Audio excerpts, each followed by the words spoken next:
This is day 3 of enormous wild waves pounding the Southern California coastline. This evening we have live team coverage of the record number of rescues and of storm damage. Let's start things off with CBS 2 Orange County reporter Michelle Geely at the famous Wedge in Newport Beach, where, Michelle, the waves still are spectacular.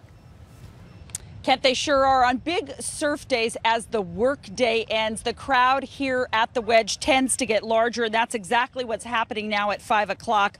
Bodyboarders and surfers have just been allowed to go back into the water. That black ball flag has been taken down, and the surf isn't quite as outrageous as it was yesterday, but it is still big.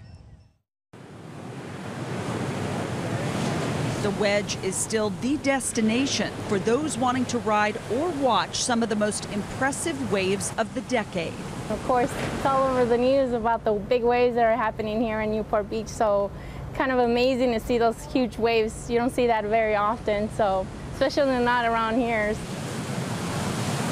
It's day 3 of huge surf along the Southern California coast, and while this world-famous spot in Newport Beach is a bit tamer today, there are still long, rough rides to be had and occasional sets up to 20 feet.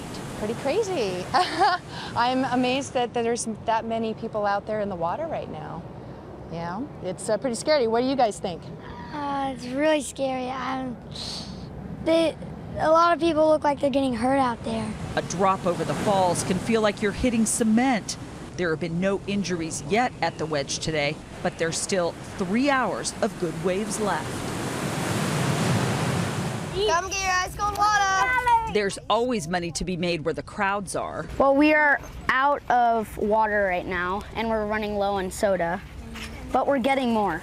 These local boys can't keep their coolers stocked. Sales are so brisk. My friends were doing it yesterday, and I saw them doing it, and they're like, hey, want to help? So that just gave me the idea to do it. Unfortunately, not everyone was here at the Wedge today to do a good deed. Police say this man had to be handcuffed when he allegedly stole a hat and sunglasses from a man on the beach. And back here live at the Wedge, and back to some good news as you look live at the surf here.